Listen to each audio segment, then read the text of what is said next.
we might get there. Anyway, we'll take a look at that. We'll crack open some sealed spice tins and see what's crawling around inside. And hopefully it's interesting. So let's get to it. All right, here we are. Now, these are the only spices I have available today at the moment that are crawling with some kind of insect, I suppose. So I'm not picking on Mexico. I bought these because it's a Mexican chipotle pepper powder, and I'm real big on authentic style home-cooked Mexican food. But anyway, this can happen with anything. I remember when I was a kid, I opened up a box of Alpen cereal. It's a Swiss muesli. Back then, it was actually still made in Switzerland. Today, it's made in Canada. But I opened up the box in front of my mom, and a bunch of moths and stuff flew out. Just stuff flew out of the muesli. And there's nothing wrong with muesli. And of course, there are a couple of things that could be wrong with it. But we'll get back to that. For now, you should be able to see here that these are still sealed. These are unopened. Now, I made a big pot of beans. On days where I know I'm not going to have much to do, often the night before, I'll soak a big pot of beans and then leave them on the stove the whole day, the whole following day. Well, that's what I was doing this morning, and I went to add some chipotle powder, and I opened it up and I thought, well, something seems strange, and I tapped a bit onto a spoon, and the spoon was crawling. Anyway, I quickly quarantined that, and I haven't seen much of it since, but I thought I'd take a chance here because these are all sealed, and we'll see what's crawling around. So we'll start with one, see what's going on. Let me pause this. I'm going to go get something to stir them with. I don't really want to use my fingers. All right.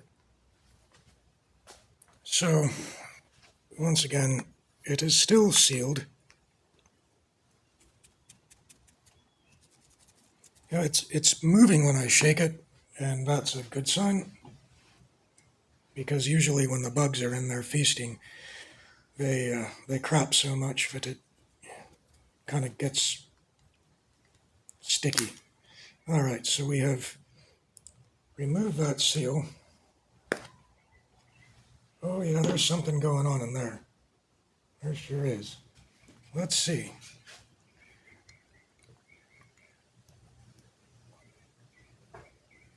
Oh wow.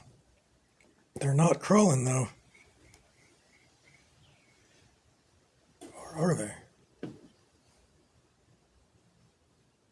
Well, that's a lot of bugs, but they're not crawling.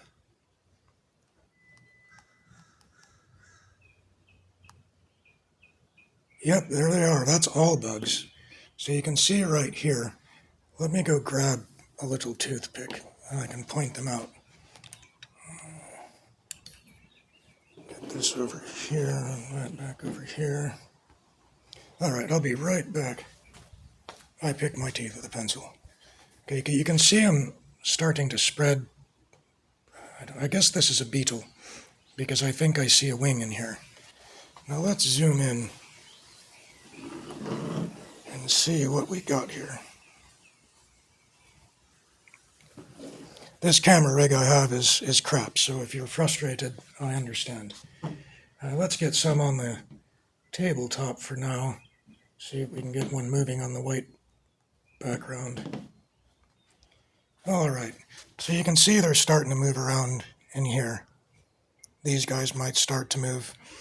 But this is an interesting case where we have a tin of spice, and there's really no spice in there. It's just beetles. They've consumed everything, it seems.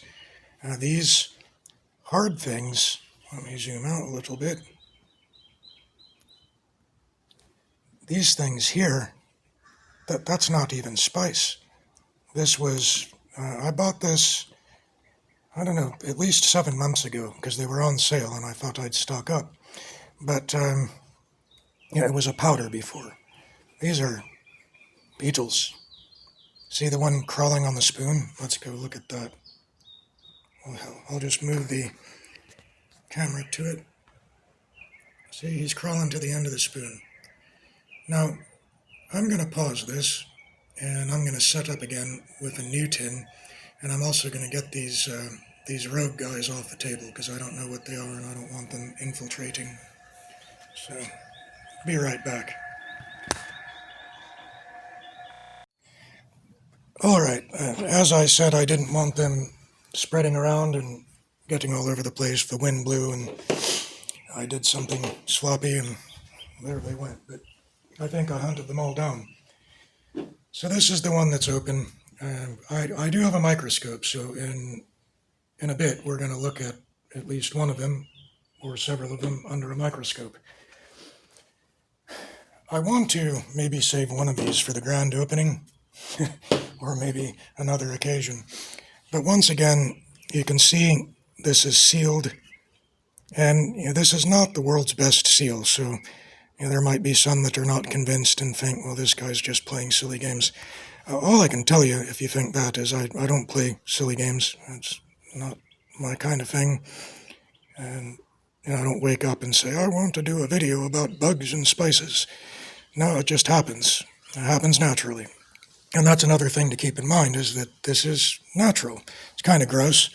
Some people might be bothered by it, but it's natural. Bugs get into things that grow. This is just kind of an unappetizing example of it. So let's open a new one. Once again, the seal is still there. It's not a great seal, but we'll pluck that open. You can hear the click. Now, if I push that back, it doesn't even stay. So hopefully that's satisfactory to the majority of people out there. Now I'm going to get them away from the lid, open it up. Oh yeah, that's nasty again. That's really nasty. See if we can take a look down in there. You know what I should do? I should not be an idiot, and I should get a flashlight. But I don't want to interrupt this one. I want them directly from the tin, crawling in the spoon. Oh yeah, that's nasty.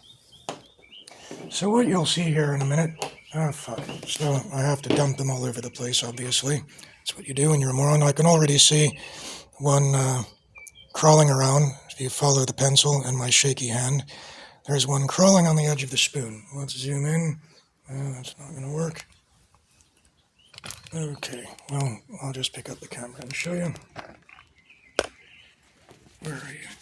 Yeah, see, you got this guy here on the edge of the spoon, right here, wandering around. And I'm sure some of the others are going to wake up. Oh, he fell off. All right. Autofocus, man. Not on a moto. All right. Yeah, they're starting to wake up. This guy's crawling here. There's one crawling around in there. They're just buried in their dead friends. It's very sad. Anyway, what next? Should we just dump them out and let them go everywhere? I don't think I want to do that. I am going to go get a flashlight, and then we can get a brighter view. Probably should get a glass jar so I can cover them so they don't fly away. I'll be back with all of those things in just a moment. And we are rolling again, and I have a not very nice flashlight. It's a stream light, but it's poorly designed. Now I have some nice Japanese tweezers to squeeze these guys with. Yep, there's one right there. So let's get a close-up of one that's wriggling. Oh man, It's nice to have steady hands when you're dealing with this kind of stuff. Okay, I got to wait for one to wriggle without dumping them everywhere. I think some of them are playing dead. They're smart. Real smart. Well, that flashlight is not very nice. All right. Well, they're not wriggling so much. And you know what that means? It means we need more. We need more. Well, let's just go ahead and get them out here. Socializing. Yep, there we go. We got one that's feisty right away. There's one. He's feisty. This one ain't messing around. And you know what we have here? We got some nice... Oh, yeah, they got wings. See this one? He's really getting feisty. I'm going to go ahead and get one on a microscope slide. Oh, they're flying around. Sorry, I'm going to have to put this guy on the other side for now. Oh, he's gone. There's one out in the wilderness now. Well, you know, if they can... if they're in Mexico, they can make their way here pretty easily. So I'm not too worried. I'll get a microscope slide and get one of these guys under the microscope. That. Alright. And when you have a microscope slide, you need slide covers. And man, it really helps to not be too shaky. I'll put that there for now. One of these. I'd rather have a live sample.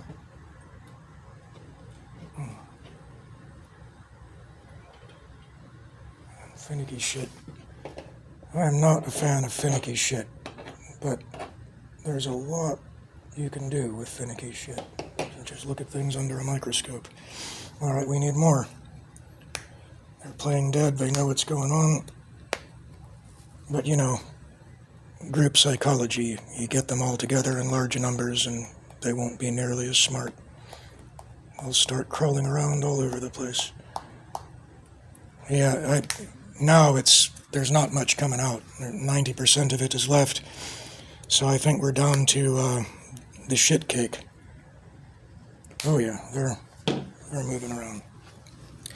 Alright, we'll zoom in there a little bit so you can see that. You can see some movement, spreading the wings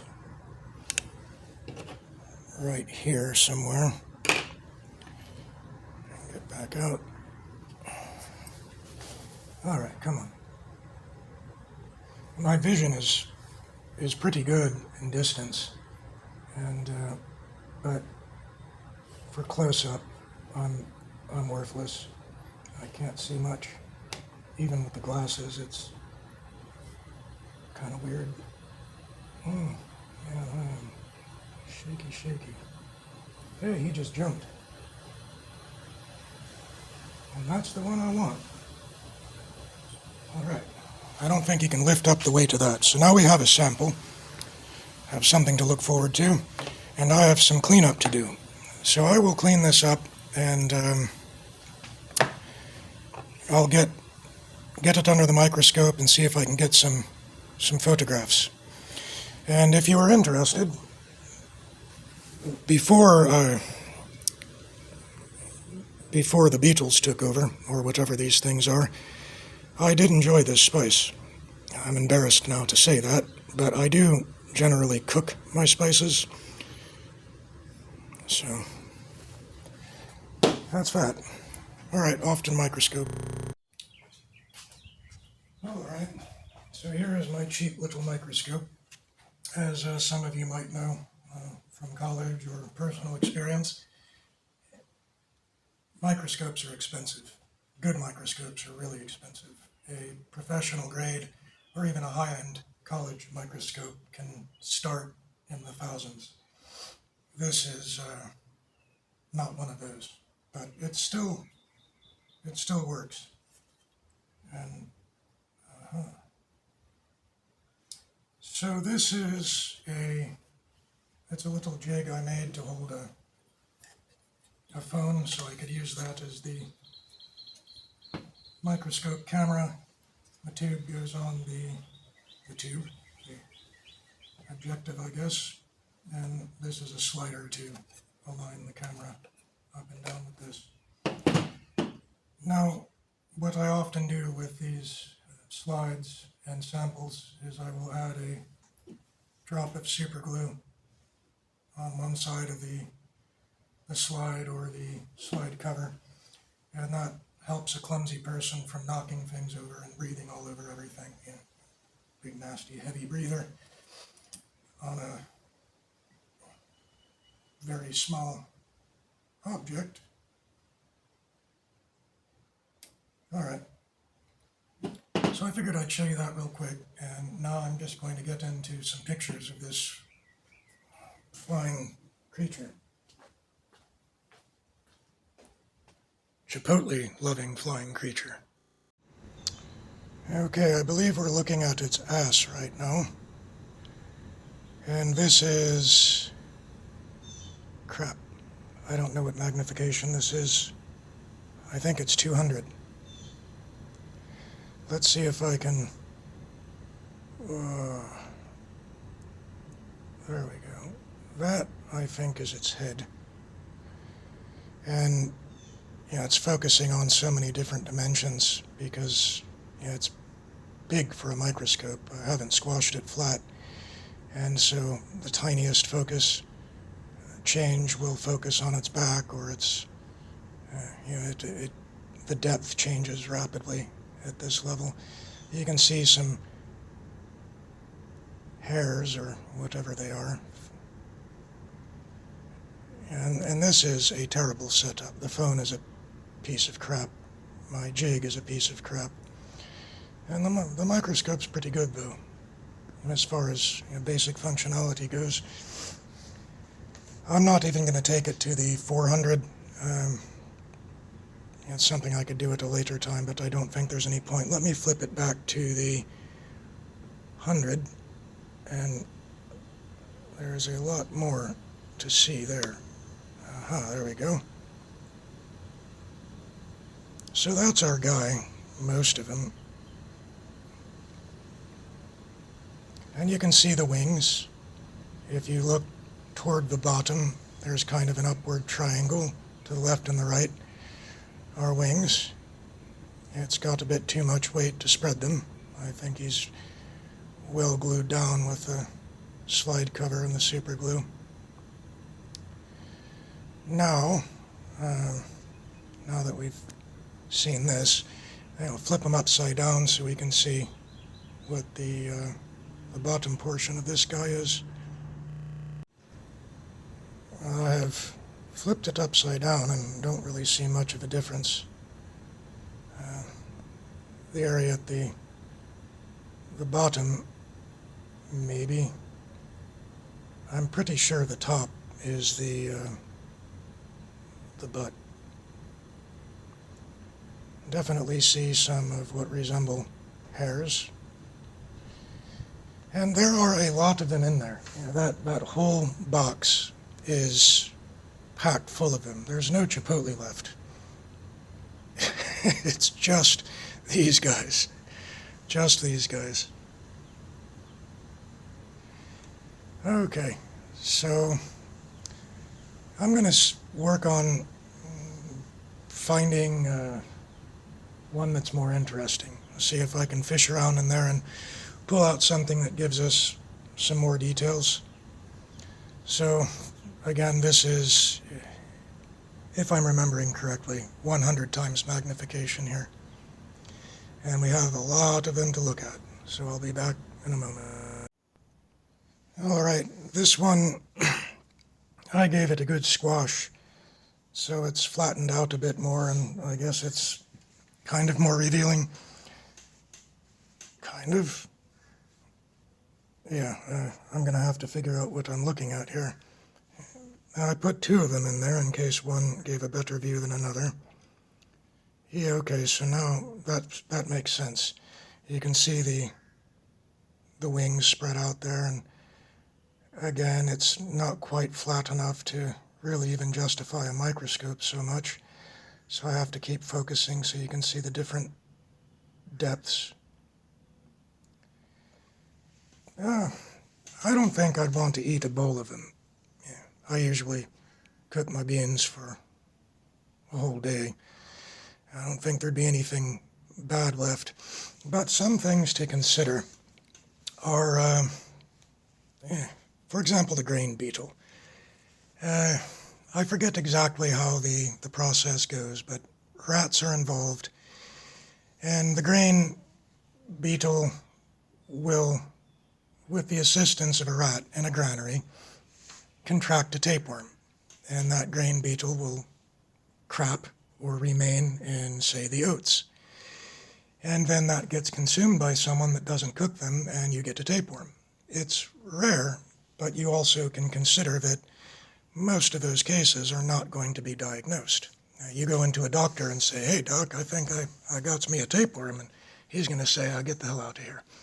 Usually they want to hear that you've traveled, to some other country, because the USA is too good for parasites, I guess. But there are documented cases, and that's not the worst of it. As I mentioned in the first silly video I did on this microscope jig, the camera jig, I mentioned that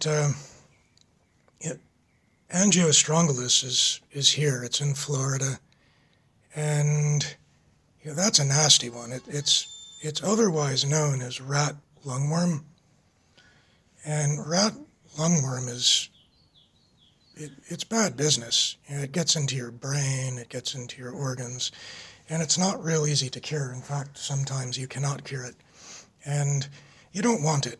And the primary vectors or carriers for that in Florida presently are the Cuban tree frog, rats, obviously, rat lungworm, but then snails as well. And as you might surmise, snails are part of the food chain. What doesn't eat a snail? Well, birds, probably frogs, and imagine raccoons and some mammals. And frogs, those are eaten by snakes and raccoons and birds. So this stuff is in the food chain. And I think that's probably a practical parasite to worry about. I don't think that you have to freak out and worry about contracting that necessarily. But I will mention that at one point my cat tested positive for strongyloids, which is kind of the same, similar nematode. It's not far off, might even have been Angiostrongylus, because they don't test it that much. They identify the main species and then they kind of let it go at that, especially when it's veterinary, because they don't care quite as much. But he is now negative. He no longer has that because of treatment. But it's out there, and it's something to be aware of. Now, when you're talking about spices and foods, there's a lot that can be exposed to, because spices come from all over the world, and many places where spices are grown, you have night soil being used, which is a euphemism for human shit and other good stuff. And whether it's that or something else, there are different standards and different diseases, different parasites, and it's a big, big world. So it's something to keep in mind. I generally don't eat raw spices. This is a beetle. I'm not an entomologist. Maybe one will watch this and they can inform us all. So I don't know what these, even if they are beetles, what they carry. If a grain beetle can be a vector for a particular variety of tapeworm, then maybe this could too, maybe not. Not really a big deal. I'm not trying to scare anyone, but I do find this stuff interesting. It's not going to get a whole lot more exciting than this. I think this is about it. What I will do is I'll flip into another step up in the magnification. And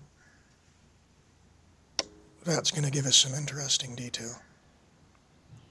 Lots of little furry things. Oh, let's see. I think that's the backside there. Yeah, he's a furry guy. The one awesome thing about a microscope is, we're so, I guess, arrogant in a way. We think what we see is what we get, and that's all there is. And it's barely, 100, 200 times beneath the surface of the naked eye. You've got all this wild, fascinating stuff going on. And I think that if you're not raised around microscopes and magnifying glasses, kind of easy just to accept the world as it is and not pay attention to all the small stuff crawling around out there. Got MRSA on everything, Pseudomonas. And it's a gnarly world downstairs. What do you say we flip to the 400? That's probably not going to do anything, but we can try. Ooh, yeah. Ooh, well, I wouldn't say that's worthless. Very difficult to get any context out of it, but we should be able to see a single cell at this magnification, kind of, sort of. I don't really know what to look for. I'm just kind of randomly shoving it around because once you get to this magnification, you don't know if you're on the head end or the hind end.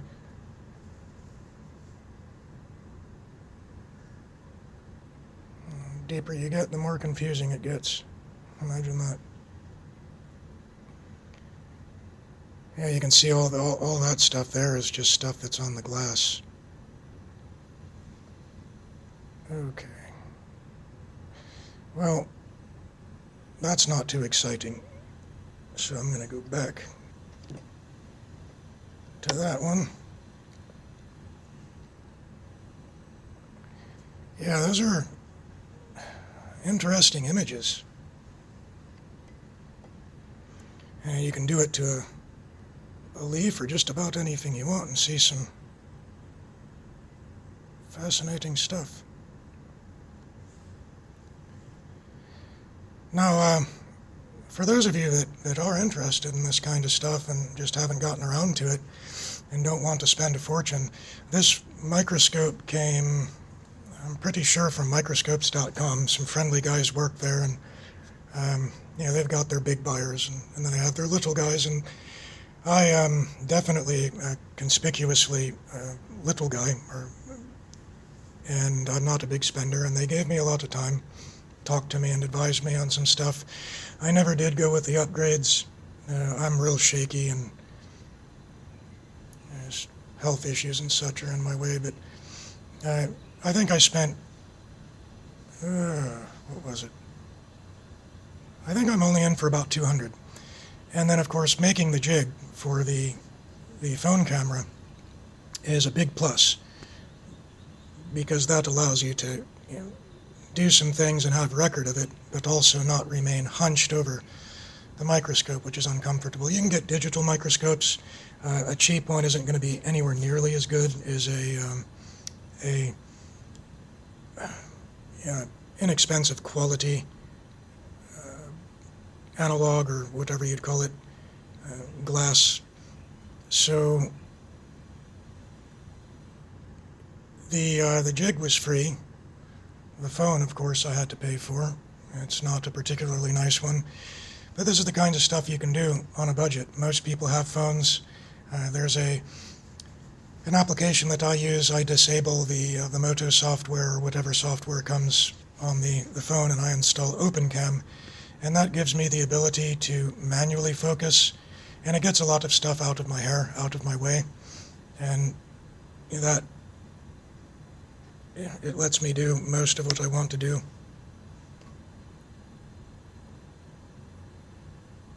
So it's certainly an obtainable hobby, and you can learn a lot of stuff. Well, I think that's about it. We'll say bye to our winged chipotle friend, and I'll let you guys carry on. But this is the kind of stuff that might be hiding in your spices. Um, someone chooses to eat that, I wouldn't say it's a real big deal, but I would say you'd want to cook it first. Adios, folks.